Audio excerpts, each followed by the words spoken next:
अस्सलाम वालेकुम। हम साइकोलॉजी की एपिसोड 4 आज रीड आउट करेंगे। प्लीज़ जल्दी से हमारे चैनल को सब्सक्राइब कर दें। All right reserved to Urdu novel platform strictly prohibited to copy paste. अस्सलाम वालेकुम। Episode 4 novel psychology. इस कलम रिबाब से हमना को वाकई इस शेर से डर लगने लगा था। जितनी वो इससे मोहब्बत करती थी वो इससे दूर हो रहा था। हमना को ये बात अंदर ही अंदर तोड़ रही थी। आज भी वो फुल तैयार होकर खड़ी थी। सिर्फ तैयारी दिल से की थी, सिर्फ और सिर्फ अपने प्यार के लिए, ज़ैद के लिए। बन संवर कर इसने एक पर पूर्ण नज़र खुद पर डाली। बाकी वो आज बेहद हसीन लग रही थी कि अगर ज़ैद इससे मोहब्बत करता तो वाकई वो इसे आज अपनी मोहब्बत से मोतबर ज़रूर करता। हमने अब सिर्फ ज़ैद के आने का इंतज़ार कर रही थी कि कब आए और कब वो इसे दिखाए कि वो सिर्फ और सिर्फ इसके लिए तैयार हुई है। थोड़ी देर तक भारी घूंटों की आवाज़ इसके कानों में पड़ी थी। धड़कनों ने शोर पकड़ा जैसे अभी दिल बाहर निकल आएगा। जो ही ज़ैद ने कमरे का दरवाज़ा खोला और अंदर दाखिल हुआ, सामने नज़र पड़ते ही वो ठिठक सा गया था। हमना को देखते जैसे वो होश भूल बैठा था। वो लड़की इतनी हसीन रही थी, जैसे कोई हूर। रेड कलर की साड़ी इस पर बहुत खूबसूरत लग रही थी। ज़ैद बस इसे देखे जा रहा था। नज़र बार बार भटक कर इसके रेड लिपस्टिक से सजे कटावदार होंठों पर जा रही थी, जो किसी गुलाब की पंखड़ी की तरह खिले हुए थे। हमना अब इसकी आंखों में ज़्यादा देर तक नहीं देख पाई थी और फ़ौरन नज़रें घुमाई थी। इस तरह देखे जाने पर हमना की दिल यूँ था जैसे अभी पसलियाँ तोड़कर बाहर निकल आएगा। इसे समझ नहीं आ रहा था वो क्या करे। तभी इधर उधर नज़रें घुमा रही थी। ज़ैद चलता हुआ इसके पास आ रहा था। जैसे जैसे इसके कदम हमना की जानिब बढ़ रहे थे, वैसे वैसे हमना का दिल तेज़ी से धड़क रहा था। वो इसके बिल्कुल पास पहुँचता, इसके कमर पर हाथ रखता, इसे अपनी जानिब खींच चुका था। हमना की सांसें और धड़कनें तेज़ हुई थी। इसे अब लग रहा था कि काश वो ऐसा ना करती। न जाने वो इसके साथ क्या करे। ये सब क्या है? उसके सुरख होंठों पर अंगूठा फेरते हुए बोला था। हमना की हालत ऐसी थी कि अभी गिर जाएगी। क्या? बामुश्किल इसके हलक से आवाज़ निकली थी, जिसे ज़ैद भी मुश्किल से सुन पाया था। ये तैयार किसके लिए हुई हो आप? इसका बदलता रवैया देख हमना का हलक खुश्क हुआ था। हमना को समझ नहीं आ रही थी कि वो क्या बोले। इसके वजूद से उठती परफ्यूम की खुशबू हमना की आवाज़ से लब कर रही थी और दूसरा इसकी कुर्बत पर हमना का लहजा अटक सा गया था। तुम मुझे मायल करने की कोशिश कर रही हो? ज़ैद इसकी शहरक पर अपने लब रखता बोला था, जिस पर हमना की जान लबों पर आई थी। इसके लम्स में शिद्दत थी। नहीं, वो मैं यूं ही बस। हमना से कोई जवाब नहीं बन रहा था, जबकि ज़ैद के लब इसकी पूरी गर्दन पर जहाँ बजहाँ लम्स छोड़ रहे थे। तुम जानती हो, तुम इसमें बिल्कुल थोड़ी सी कामयाब हुई हो। वो उसके कंधे पर लब रखता बोला था। हमना इसकी इतनी सी कार्रवाई पर खुद में सिमटी थी। ज़ैद का ये रूप देख इसे समझ ही नहीं आ रही थी। ज़ैद इसकी हालत देखता मुस्कुराहट दबाता दूर हुआ था। जब पता है कि तुम मेरी शिद्दत नहीं सह सकती, फिर क्यों खुद को सामने लेकर आती हो? आंखों में चमक लिए वो उसके सजे समरे रूप को देखता बोला था। हमना की पलकें शर्म से बारीक हो चुकी थी, मन नजरें झुकाए फकत इसे सुन रही थी। जो खुद पर काबू पाता इसे छोड़ता वाशरूम में जाकर बंद हो चुका था। इसके जाते ही हमना ने गहरी सांस भरी थी। धड़कनें अब भी तेज थी। वो जल्दी से बेड पर लेटती मुंह तक कंफर्टर ओढ़ चुकी थी। इसकी कुछ देर पहले वाली गुस्ताखी याद करते इसके गाल फिर सुर्ख हुए थे। दूसरे दिन शहरयार के ऑफिस जाते ही से थोड़ी देर बाद जो खबर मिली वो ये थी कि आयत मैडम जॉब पर जा चुकी थी।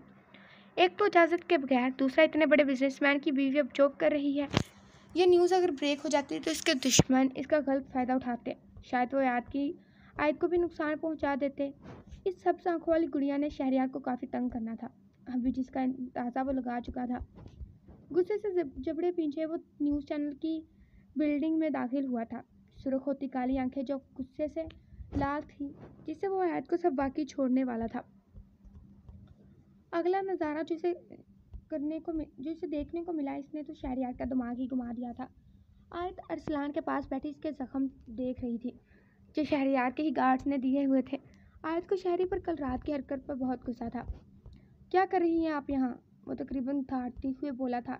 इसकी आवाज़ इतनी बुलंद थी कि आयत भी अपनी जगह से फ़ौरन दुबक उठी थी। साथ ही ऑफिस का आधा स्टाफ जमा हो चुका था। आयत इसकी आंखें देखती एक पल को काम से गई थी। इसने अरसलान की जानिब देखा, जो खुद अपनी शामत एक बार फिर बने जाने पर खौफ से कांप उठा था। मैं पूछ क्या रहा हूँ, आप यहाँ और किसकी इजाज़त से आई हैं आप? शहरी इसके करीब जाते बोल रहा था, जिस पर आयत की सांसें सूख सी गई थी। इसने एक सर्द नज़र पास खड़े अरसलान पर डाली थी। हम यहाँ जॉब करते हैं, यहाँ तमाशा मत बनाएं। आयत इर्द गिर्द स्टाफ को देखती धीमी आवाज़ में बोली थी। शहरी ने आबरू उचकाया था। घर चले? वो इसका हाथ पकड़ने ही वाला था जब आयत ने अपना हाथ पीछे किया। ये देख अरसलान के चेहरे पर एक पल को मुस्कुराहट उभरी और वही शहरियार का गुस्सा सवा नेज़े पर पहुंचा था। मैं गुलाम नहीं हूँ आपकी, समझे आप?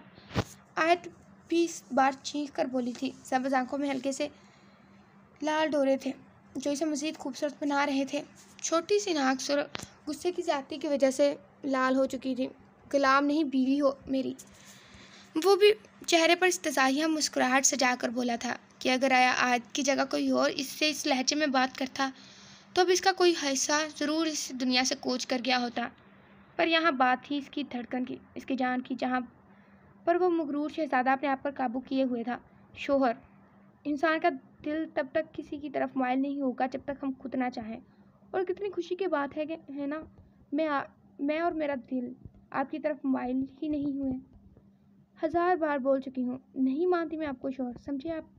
आयत भी बिल्कुल सजाइया मुस्कुराहट से बोल रही थी। शहरी को अब अपना गुस्सा कंट्रोल करना मुश्किल था। वह मौजूद हर कोई अलग ही समझ रहा था। कल रात तुम्हें सबूत दिया था ना अपने शोहर होने का, क्या अभी भी चाहिए? शहरी अब की बार शौकी से बोला था। आयत इसकी बोल चलती ज़बान पर शर्म और गुस्से से लाल हो चुकी थी।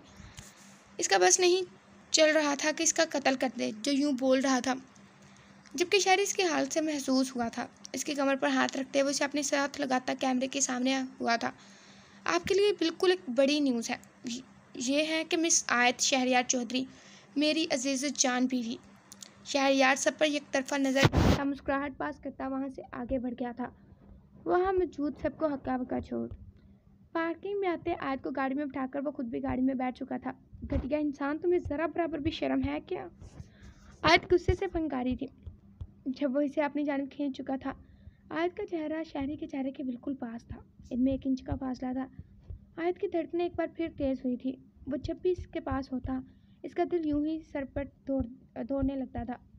खामोश रहो अभी, वरना मेरा तरीका तुम्हें पसंद नहीं आएगा। अभी तो घर जाकर तुम्हारी खबर लेनी बनती है। अगर वो थोड़ा और पास होता तो शहरी के होंठ बोलते वक्त ज़रूर आयत के लबों को छू जाते। आंखों में खुमार गुस्सा छुपा हुआ था। आयत इसकी बात पर बिल्कुल खामोश होकर बैठ चुकी थी। शहरी से भरपूर देखता गाड़ी स्टार्ट कर चुका था।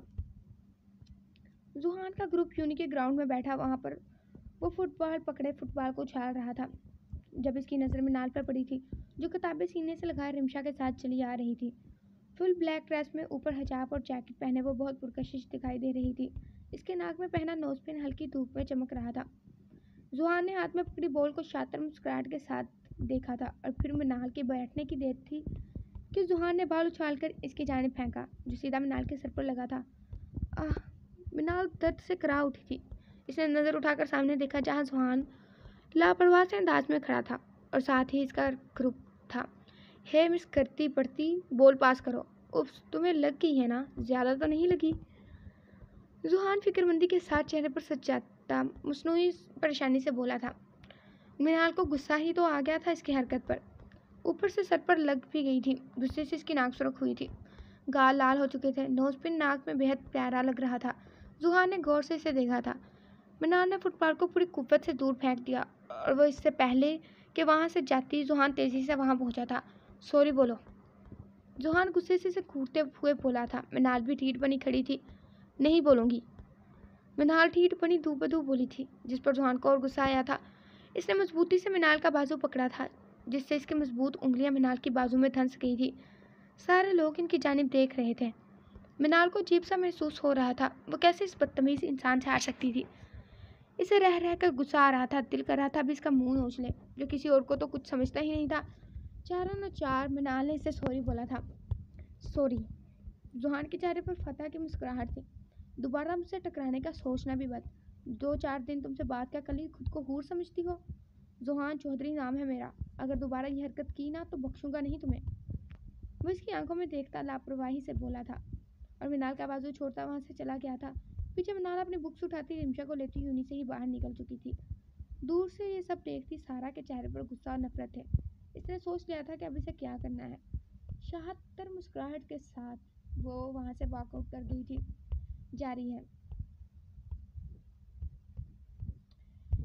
ये राइटर की छोटी सी है कि उसने एक रील दी है कि आप लोग लाइक कमेंट नहीं करते, प्लीज़ उन्हें सपोर्ट करें। मिलते हैं अगली वीडियो में। खुदा हाफिज़, अपना ख्याल रखिएगा।